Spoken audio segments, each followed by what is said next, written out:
Hello, good afternoon, and welcome to Riesa in Germany for round 2 of the FIN SuperEnduro World Championship. I'm Dave Moore, and after a blistering start in Poland on the run-up to Christmas, the slippers are off, the mince pies are digested, and we're ready to go again. This afternoon we've got a couple of practice sessions which will sort out who does Superpole and who doesn't do Superpole later.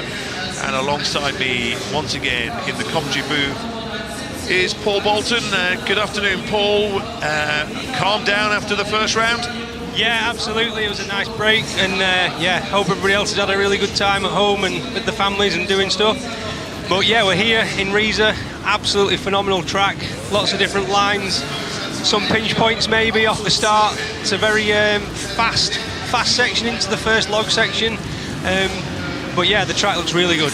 Yeah, we'll talk about and we'll look at the track more in depth very soon as well. But just looking back on that opening round in Poland, and we'll do that as well in a short time. But we're set up really for another great day of exciting racing here in Riesa. Oh yeah, I mean, it just all went down, especially getting Dominik Olszowy, into that.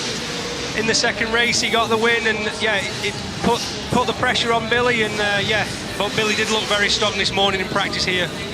Okay, so we just had a quick glimpse there. We're on round 2. We're here in Riesa in Germany. In a fortnight, we're off to Romania.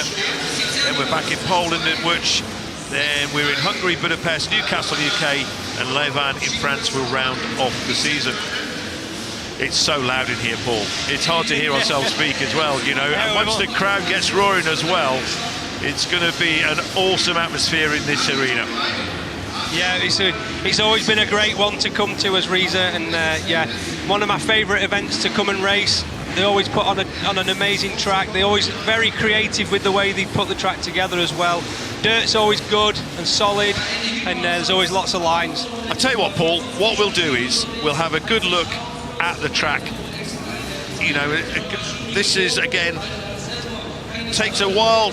This is what goes into creating a super enduro event. We saw there they put wood down this time because they had a concrete surface at the last round. That's right, yeah, so they're putting the wood down at this one because they don't want to damage the arena floor with all the machines.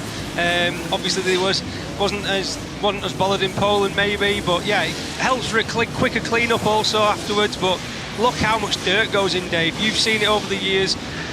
The dirt that goes in, the obstacles, the designs, it's amazing. Right, let's have a look at some of these obstacles. Beginning with the start, they go off the start line and then they go into this log section. Yeah, it's another straight line off the start, which is, some of the riders don't like it because you can get lock bars when you go into this log section. I saw one of the riders lose his hands off it this morning in practice. Yeah, and then you're into a step-up jump.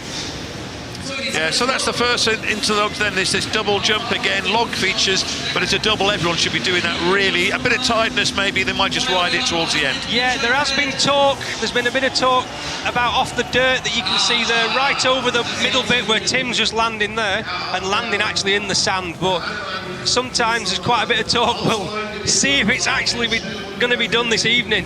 Okay, then the sand pit, very heavy again. We saw a similar one in the first round in Poland. But again, it just digs in and trying to get good drive out of that corner. Yeah, it's not as bottomless as the one in Poland. It's going to go down to a dirt base where, like you said, the one in Poland just went down to the floor and then they were sliding around on the concrete floor. And then into a triple jump. Yeah.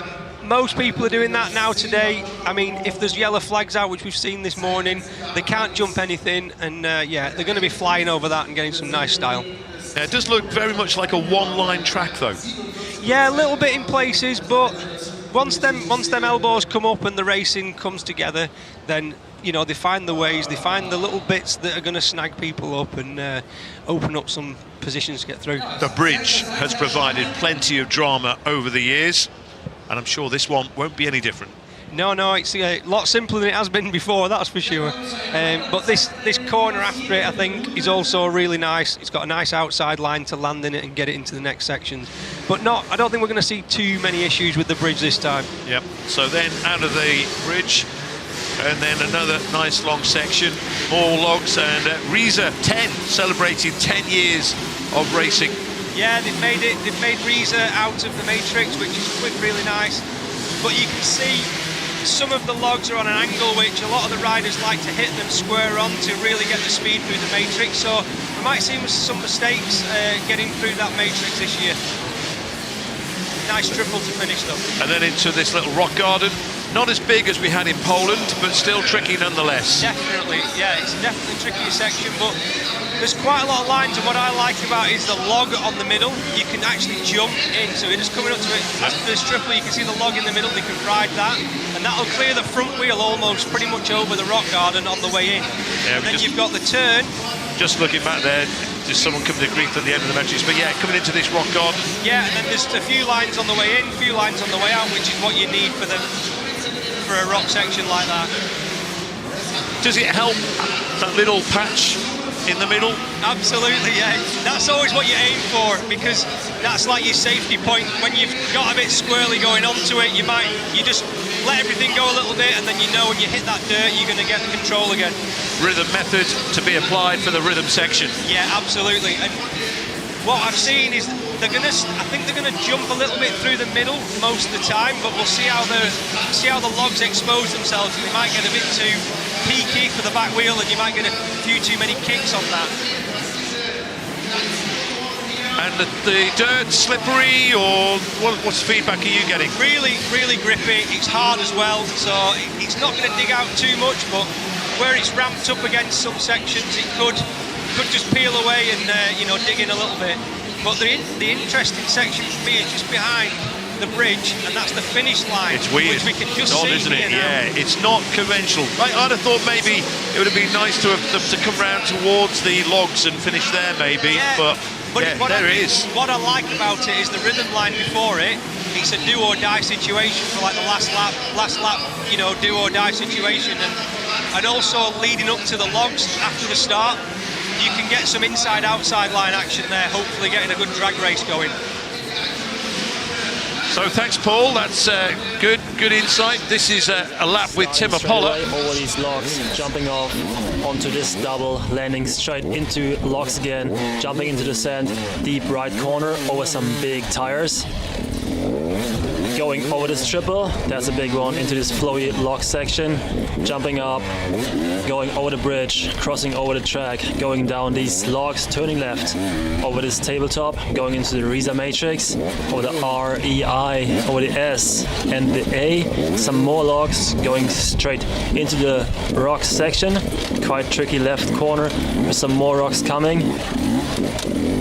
Yeah, going over this double section here, more logs coming, quite a flowy section and jumpy through the tunnel, and that's the track here at the World Championship in Riesa, Germany. So that was good insight from Tim Apollo, the local hero here in Germany. Unfortunately, Tim's not had the best of luck with injury in recent times, but hopefully we'll see Tim taking the fight to the big boys today in Riesa.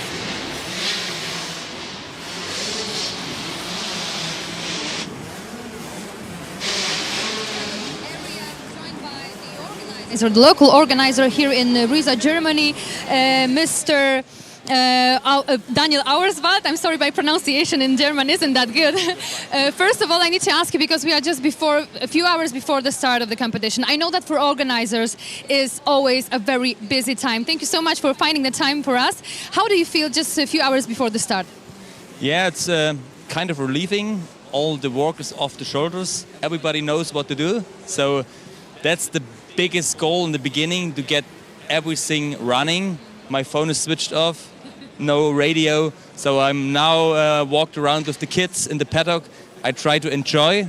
I did my walk all days, all night long, so yeah, I have to watch out not to get asleep, because you will be really tired after that much of work. But yeah, it's nice. We are really happy that all the riders come here and have a good time. So Riesa is now the 10th years in the row. So we have a kind of a birthday party tonight, because it's, yeah.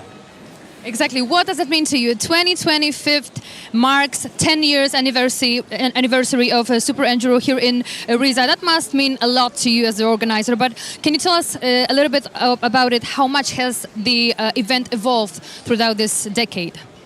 Yeah, it's a nice period. It's nice memories to look back. We mostly walk with the same crew. It's kind of a family. It's grown to a family, so it's so much good, and everybody knows after Christmas, after New Year, we visit Riesa, we having a good time. So it will be a good party tonight. Definitely. 10 years in Riesa here, it's a long story. You also prepared a lot of special attractions, special stuff also around the track. We could see the matrix that says Riesa 10.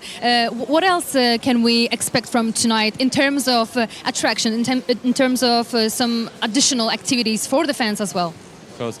We in the opening we prepared a nice intro video. We filmed how to get to Riesa. Also some history is in the video, and also Manu Lettenbichler will join the show because it's a pity he's not riding because he is still on the comeback, walking for his fitness. So he will be in the show.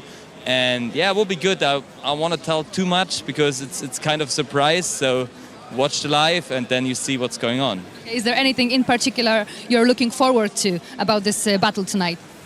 You mean racing-wise? I'm really looking for the juniors and the youth because I think that's our future. I think in Prestige it's pretty much positions are settled, or Billy is on a mission. So, but the youth class is something new. I like it because that's our future. They're coming up. So Thank you so much. Have a great show, and we are back to Dave and Paul. Thanks, Marcelina. Now then, in the opening round at Poland, Billy Bolt came away with the red plate, but really the star of the show was the local hero, Dominik Olszowy, the former junior world champion. He really was on form. He took the fight to Billy that evening and took also his first ever win. And we can hear from Dominik from that opening round in Poland. And the real hero of tonight, Dominik Olszowy, second place in the opening round of SuperEnduro. And here in Gliwice, in front of your home crowd, what's the feeling right now? Oh man, it's such a special, the pressure for myself was so big, for all the season, all the summer, pushing a lot to get this ride, and super stoked, good feeling. I feel a little bit hungry for Billy, but obviously I'm the one to push him, so try to do that, and stoked with my riding, with my team, with my bike, and all is good, Thanks for sponsors, which they come on board, so You have shown a lot of consistency today. You were very fast, you were working really good on this track. What are you the most satisfied about? I was satisfied with my confidence, if I ride free on the bike, my position was good, my body was, I was happy with my body, so when my body is working, I gonna have a good results, so watching for that, and that's it. After second final, you took the lead. What were you thinking just before the start of the third final?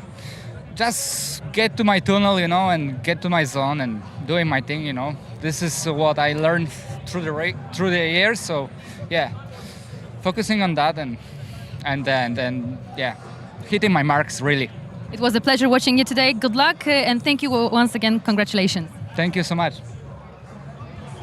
So that was the thoughts of Dominik Olszowy in the first round after his performance there in Poland, and we are about to see whether he can repeat that again. He is in the first Prestige group. We're going out in two groups here in Germany. Billy Bolt, Dominik Olszowy, Johnny Walker, Ashton Brightmore, Cooper Abbott, Eddie Carlson and Will Hoare will make the first group up. And this will determine their positions for Superpole, which you'll be able to watch with us live here this evening. But whether Dominik Olszowy can repeat that, or whether it was a flash in the pan, Paul Bolton, so remains to be seen. Can he repeat? I mean, obviously he can repeat it, but will he repeat it? This is the question, isn't it? He's been strong this morning in practice. I think he can do it. He's looking very nimble on that Reju bike, and I think he's only going to get more and more confident with it, more and more. He just needs to clock up the laps. He's done a hell of a lot of time in Super Enduro over the last few years, and he's just gaining momentum, I think. And like he said, if his body's right, he can do it. And we saw it in Poland in race 2. I had a chat with him earlier today to ask him, because what we saw in the opening round in Poland from Dominik Olszowy, I thought, was sustained. Whereas we've seen him in the past, he started off well and then faded during the race, etc. He seemed to be able to maintain that in each of the 3 races. He was solid from start to finish. And he said really his confidence is high, he's been working on his focus, you know, and he says how much doing an enduro cross coming into this campaign has also helped him. Yeah, absolutely. That was a nice base coming into it. He was already ready. He was on this fuel injection bike, which he wasn't running in the US, but he said he's dialed in really well with it, done a little bit of testing before he went out there.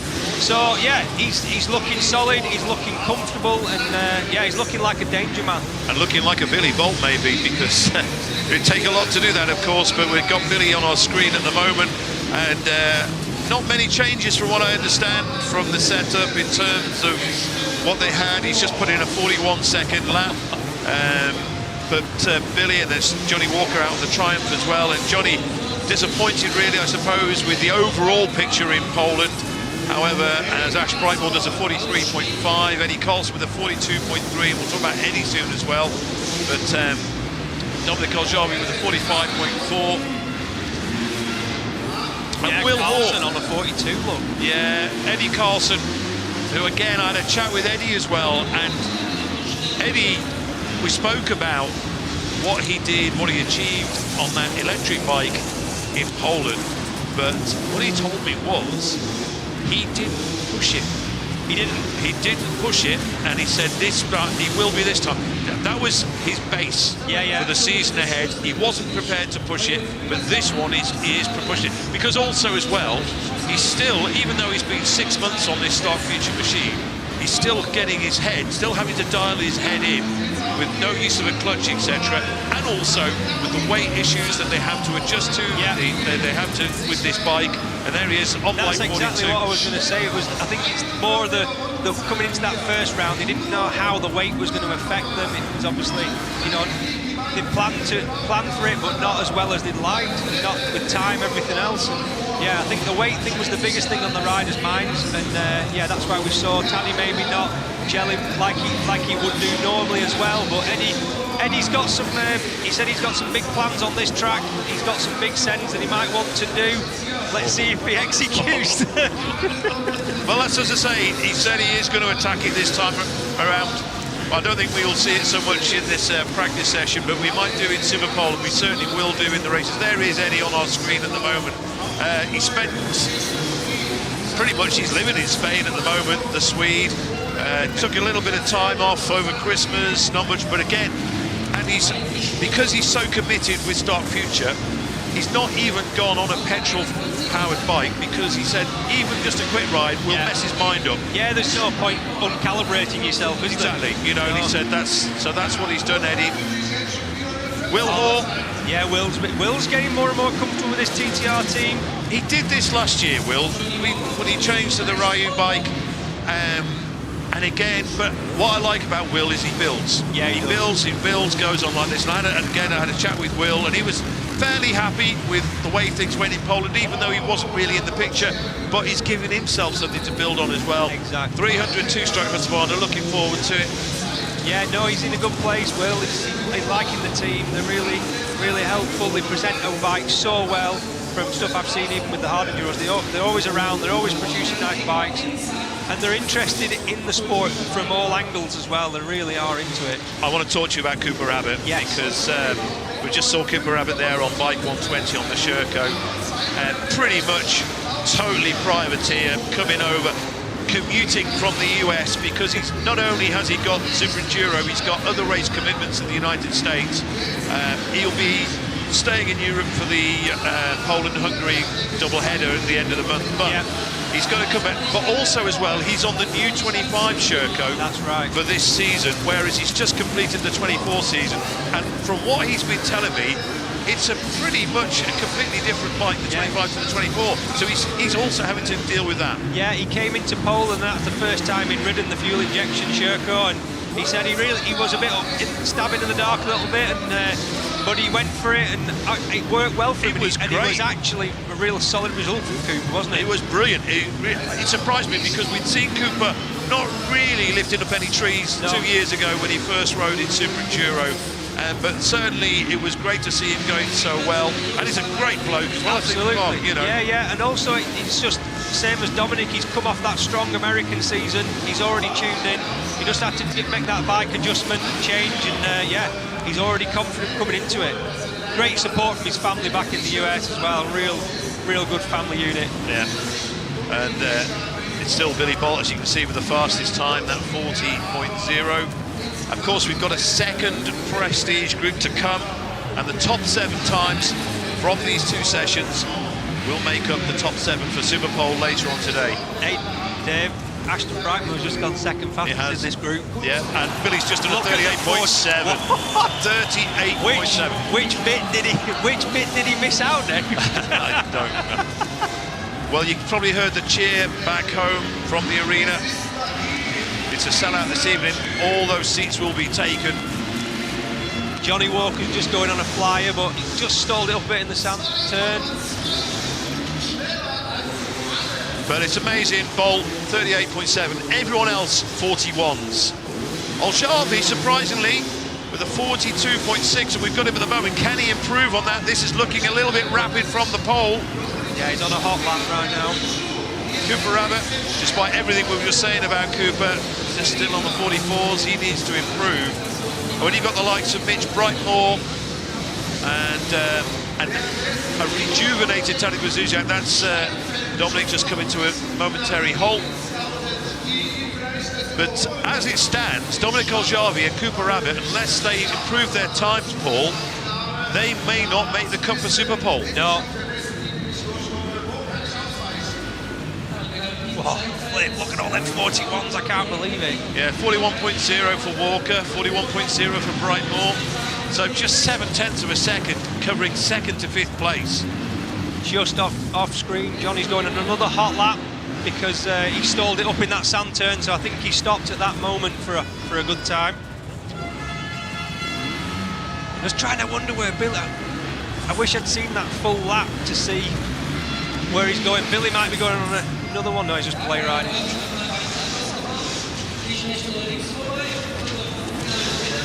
So less than 2 minutes to go before the checkered flag comes out on this session. And what is it for Billy now? I mean, Billy, really, what can he learn from this for the last 2 minutes? Because he's set the target. He can only beat himself. Yeah. He's beaten everybody else. No one else, and with the greatest respect, is going to match Billy's time in this session. No. So what's Billy getting from this now? He's just looking for lines. He's just keeping his body rolling round and just, you know, getting himself into that race mindset, which is a completely different style to actually going out for one fast lap. Saying that, Dave, I think you've just gone for another fast lap. Does he know? But oh, again, he's just tripled. He's just tripled the logs, so that's what he's doing. The log rollers, he's just tripled the small log rollers there. That's where he's getting his time then. Right, you can see at the top of your picture there, he's just slowed up. The crowd there, here he goes. He's just going through the Reza matrix right now. Yeah, he's stopped after that. He messed up the... This is the moment, Dominik, just looking for grip there on the rear, and he just wasn't finding it. Yeah. Sometimes you come into an event and you know you've got that motivation from the last one and you just want to ride well like you did in the other one, but you just can't find that rhythm, you can't find that looseness that you need. So 30 seconds to go. Billy's timing it right, he's going for another one. It's do or die. Yeah, Billy's just coming under the bridge now off screen. We've got Cooper Rabbit, and Cooper needs a fast lap. Here we go. Got Johnny stuck on the tyres, but he's going to be clear. So there's Johnny Walker, 22 on the Triumph.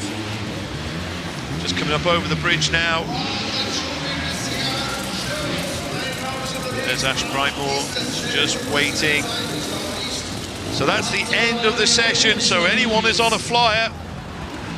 we'll go on to we'll see. Oh, he stole it. He has. He stole it. But it looks like he just wanted to get the other section right for his... maybe he was just getting the first sections right for his Super Pole lap. So Olszowy's finished, Abbott has finished, Will Hoare has finished, Ash Brightmore has finished, Carlson, Walker and Bolt are still on track. None of them are going to improve on the times that you have on your screens right now.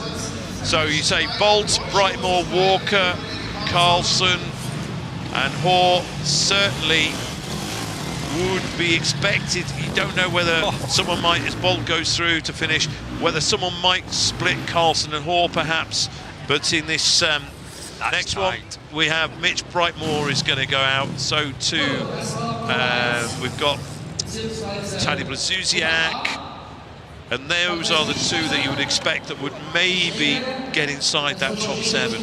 Yeah, I mean, they might not be as cluttered this next one. There was a hell of, you know, that was a lot of the cream right there. Then out in that group, yeah. So this next group might have a bit more breathing room around them. Might be able to just tie a lap together. Maybe, better. but then again, maybe they might have a bit more stricken traffic to contend with as well sometimes.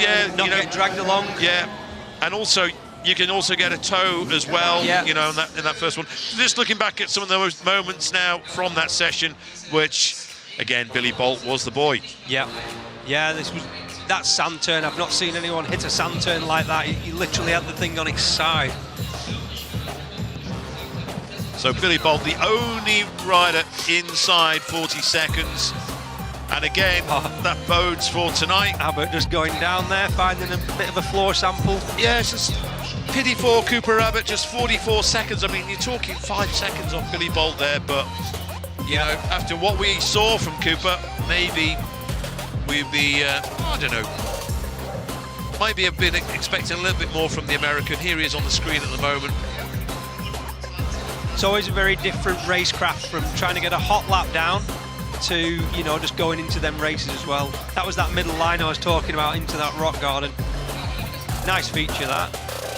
Also, not only are there championship points on offer for Super Pole, but it's also, you're going to get 2 front row starts on the evening. So it is quite crucial to make sure you are in the top 7.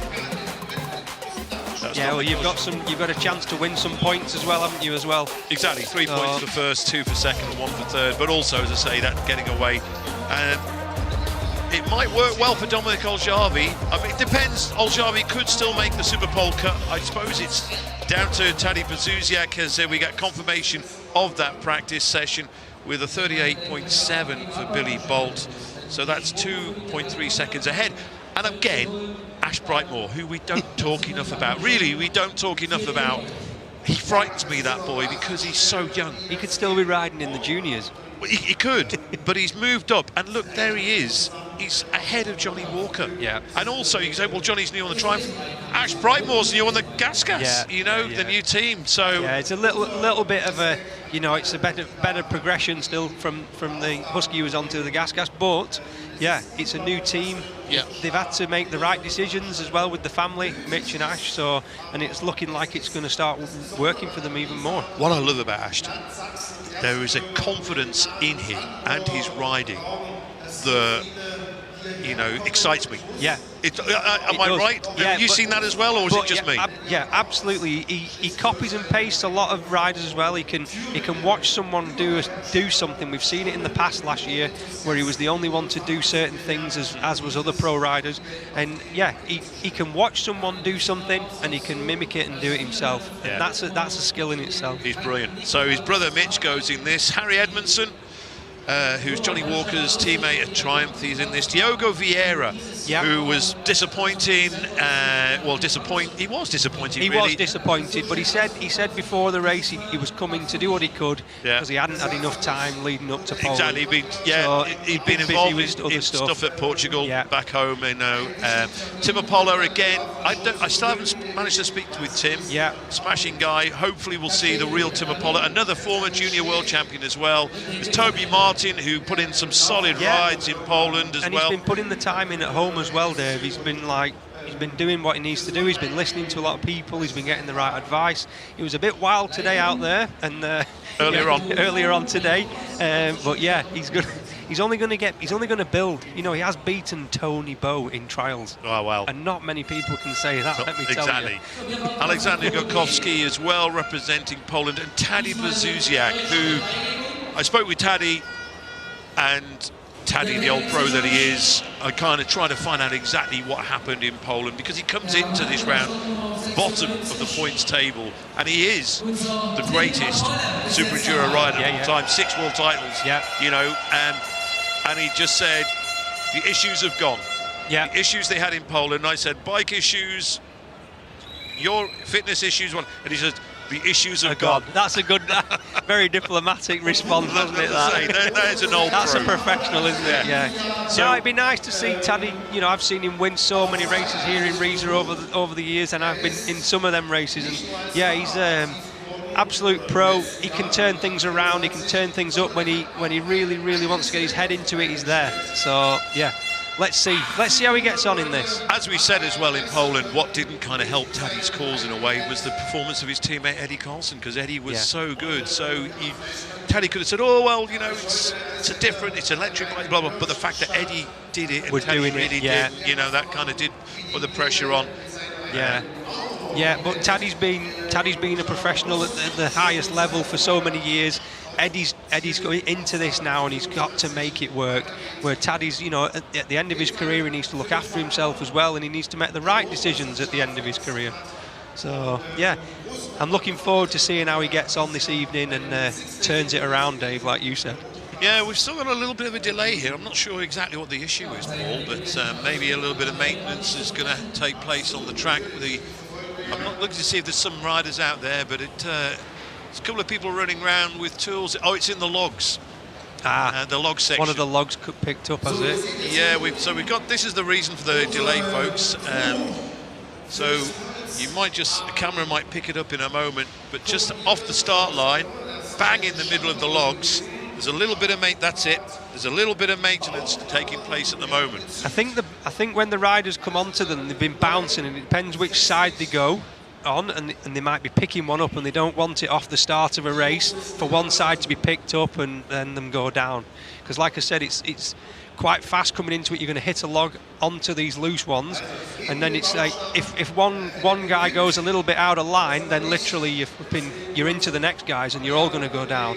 I like the little bit of technical there, bouncing on the log to try and get it into place, but again. They're actually all moving back, Dave. I think we're going to see a gap appear more at the end before the little up ramp, because as they go onto it, they're landing that hard and they're putting the power on, and they've got so much grip because they're dry, and I think they're just rolling out the way. Do you think that's calibrated dirt? Wow. Yeah, so this is why we have the delay, folks. And it's an unusual section as well. It's something that we don't see anything of, really. Yeah, I have seen it in the past as like an up and over, but yeah, it is very unusual. Especially coming in from that corner and off the start. That first log sort of almost up to my kneecap. It's that big. And over the course of the evening, or even the day as well, I mean, how will those logs, will they become less, will they not maintain grip so much? No, they'll stay grippy all night. Yeah. Back in the days where we had water pits, then the water used to get spread everywhere, and that some people didn't like it. I was a bit of a fan of it, as long as the water pit was put in the right place, then it was still okay. But when they were put in the wrong place, it destroyed the whole track. Yeah. So, but no such issues like that these days. Well, I don't think they're allowed, are they? No, so that's it. No, they banned them. Yeah.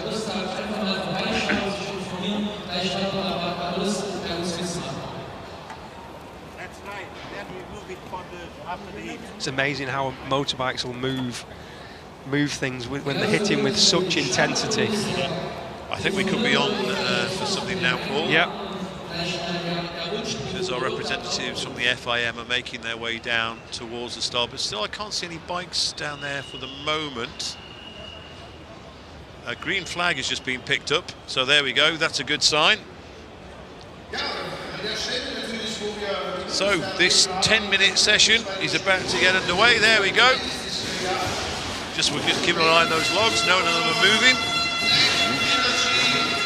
So Mitch Brightmore and Tadej Blazusiak, you would say, are the two riders you'd expect to maybe post times that would break into the 7 that we saw in the first Prestige group. But don't discount Tim Apollo or Diogo Vieira as well. So this also confirms something that I saw happen earlier on today. Alfredo Gomez didn't make the last free practice or the last chance, and yeah, he's out. Yeah, Freddie Gomez.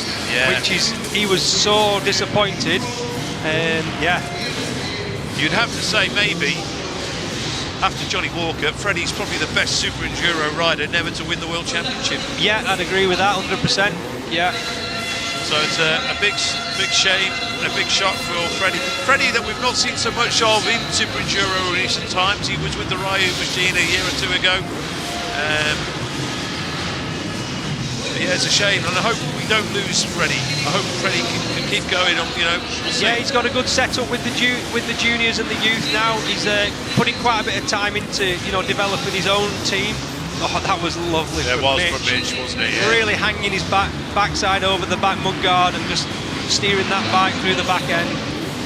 Lovely to watch that. Yeah, you'd have to say Mitch would be the favourite for this session again, and also early in the session is the time to post the time, is it? Yes, I'd say so. As you get, as you're most freshest, but yeah, usually first, second laps want to get them done in. So if you went for a first lap dash straight out the gate, which they couldn't do anyway because they wouldn't cross the beam, so it'd have to be the first full lap. Yeah, first full lap, and then you'd probably have a roller lap, and then you go for another one on your next one. Harry Edmondson just having a little rest as Mitch Brightmore comes through. Yeah, perfect, no dabs there. No. Yeah, bike looks well balanced as well. Yeah, it does. So no one has broken, well, apart from Cooper Rabbit's been pushed back. So he's just gone down to a 42 from 44, which is getting there, but it's still not enough. Still not quite enough. But certainly what it does mean is that Cooper Rabbit will not be in Superpole. We know that much now.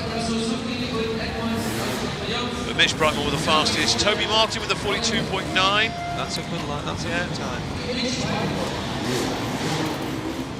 Thumbs up from Gotkovsky, but yeah, he's the guy who pinched it off Gomez by just being there. Yeah, Harry Edmondson hasn't posted a lap. Oh, he has. Just as I said that, he has, but it's taken him a while. But I think we did see him pull over for a moment, just in the rock guard. He'll be just looking for a gap to jump in at. Now, is Mitch looking for a line there, or? While you're circling around, you're always having a look around to see, when you're on your cool down lap, you're always looking for a little line, seeing how stuff's developing, try something a bit different. Just going for another one now, it looks like. Yeah. So Mitch Brightmore with a 42.8.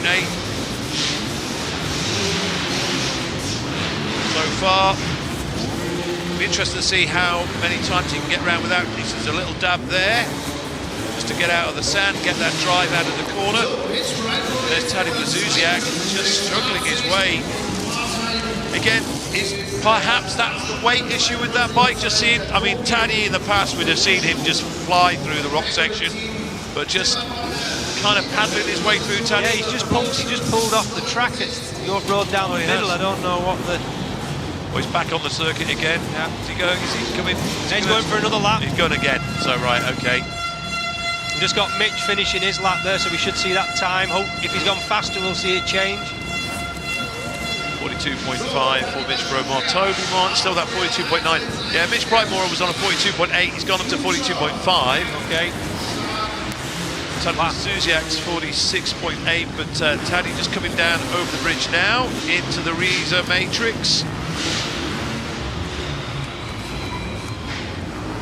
That back wheel just stepping out. So attacking the rock section now. Nice trying here. He is, he definitely is.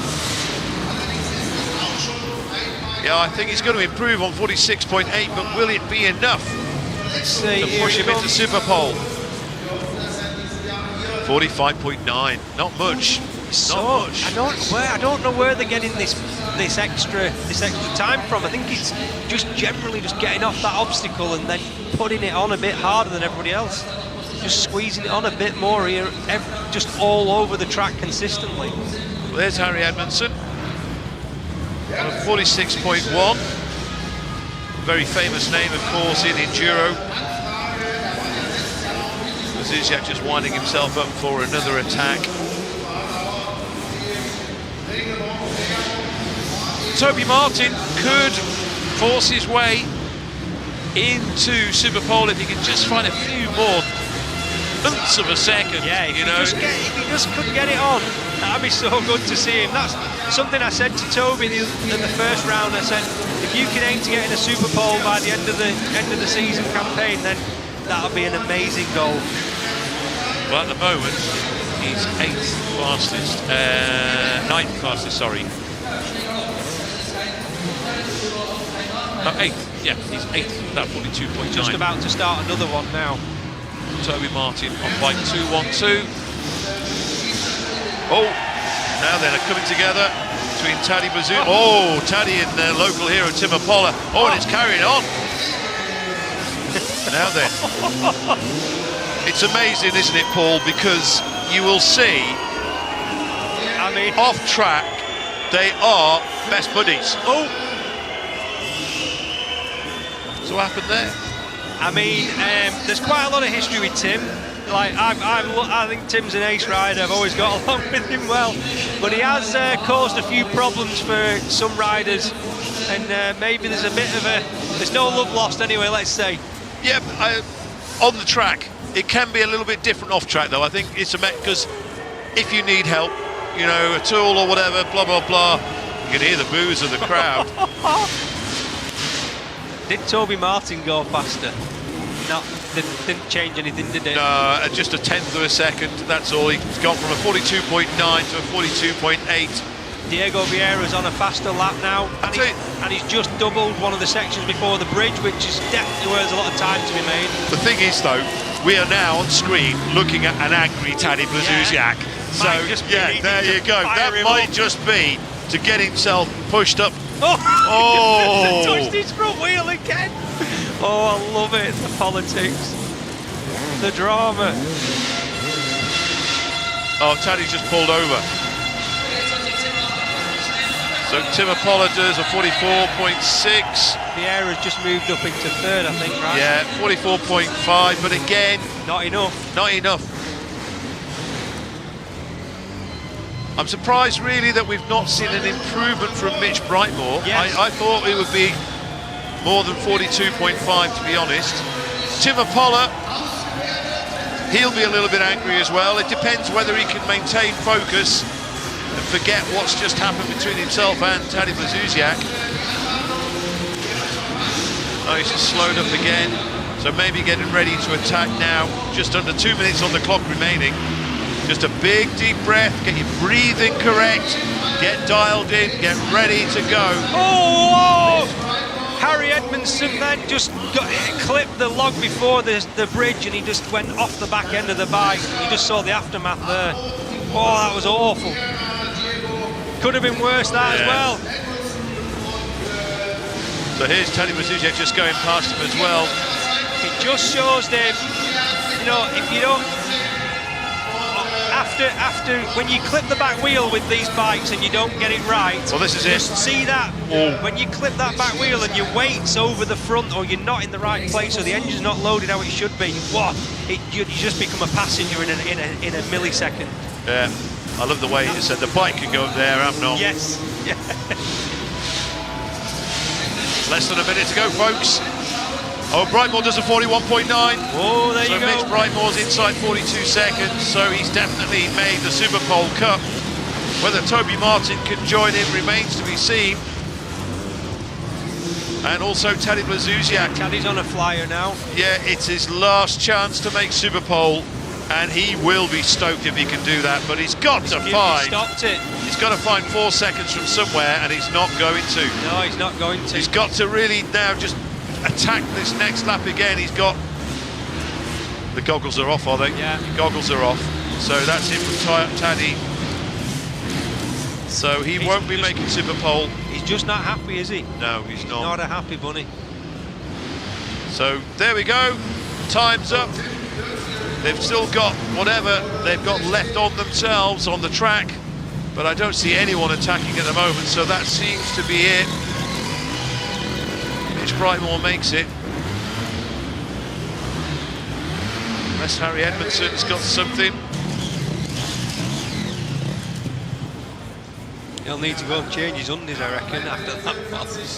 It's not a nice feeling when you clip something with your back wheel and you become the passenger.